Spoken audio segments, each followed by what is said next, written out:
साधा वर्तमान वर्तमान काळ, भूतकाळ आणि भविष्यकाळ। या काळाचे आपण 4 प्रकार बघितले आणि त्याच्या स्ट्रक्चरनुसार वाक्य कसे करायचे हेही तुम्हाला माहिती आहे। पण अगदी सोप्या पद्धतीने एका क्रियापदाचे 3 काळामध्ये 4 प्रकारांमध्ये वाक्य कसे तयार करायचे इथे सोप्या पद्धतीने तुम्हाला दाखवलेले। बघा इथे मी आय डू हे क्रियापद घेतलं। कोणतं घेतलं? डू। मग इथे साध्या वर्तमान काळामध्ये आय डू मी करतो। त्याच्यानंतर अपूर्ण वर्तमान काळामध्ये आय एम डूइंग। आपल्याला माहिती आहे वर्तमान काळामध्ये एम इज आहे, सहाय्यकारी क्रियापद असतं आणि क्रियापदाला आयएनजी रूप असतं। मी करत आहे। त्याच्यानंतर पूर्ण वर्तमान काळामध्ये क्रियापदाला हॅव लागतं आणि क्रियापदाचं तिसरं रूप लागतं आय हॅव डन, मी केले आहे। आणि शेवटी चालू पूर्ण वर्तमान काळामध्ये हॅव बीन डूइंग, मी करत आलो आहे। क्रियापदाला हॅव बीन लागतं आणि जे मूळ क्रियापद आहे त्याला आयएनजी क्रियापद लागतं।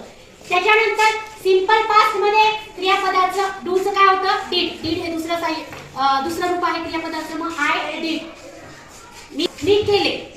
भूतकाळानंतर अपूर्ण भूतकाळामध्ये आय वॉज डूइंग, मी करत होतो। त्याच्यानंतर पूर्ण भूतकाळामध्ये आय हॅड डन, मी केले होते। हॅड लागलाय क्रियापदाला सहाय्यकारी क्रियापद आणि क्रियापदाचं तिसरं रूप झालेलं आहे मूळ क्रियापदाचं। त्याच्यानंतर चालू पूर्ण भूतकाळामध्ये आय हॅड बीन डूइंग। तुम्हाला सांगितलंय की मी क्रियापदाच्या आधी हॅड बीन लागतं आणि क्रियापदाला आयएनजी रूप लागतं क्रियापदाचं। मग त्या पद्धतीने मी करत आलो होतो। झालं का?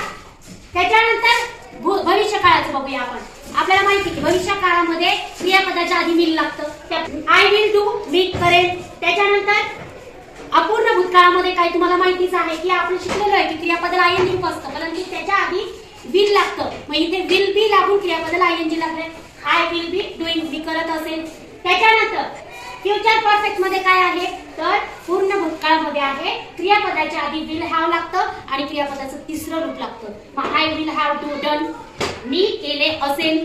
आणि शेवटी फ्युचर परफेक्ट कंटिन्युअस म्हणजे चालू पूर्ण भूतकाळामध्ये काय होतं तर क्रियापदाच्या आधी मूळ क्रियापदाच्या आधी विल हॅव बीन लागतं आणि क्रियापदाला आयएनजी रूप लागतं, मी करत आलेलो असेल। या पद्धतीने आपल्याला काय करायचे की एक क्रियापद घ्यायचं आणि एका क्रियापदाचे 12 काळामध्ये रूपांतर करायचं आहे। जसे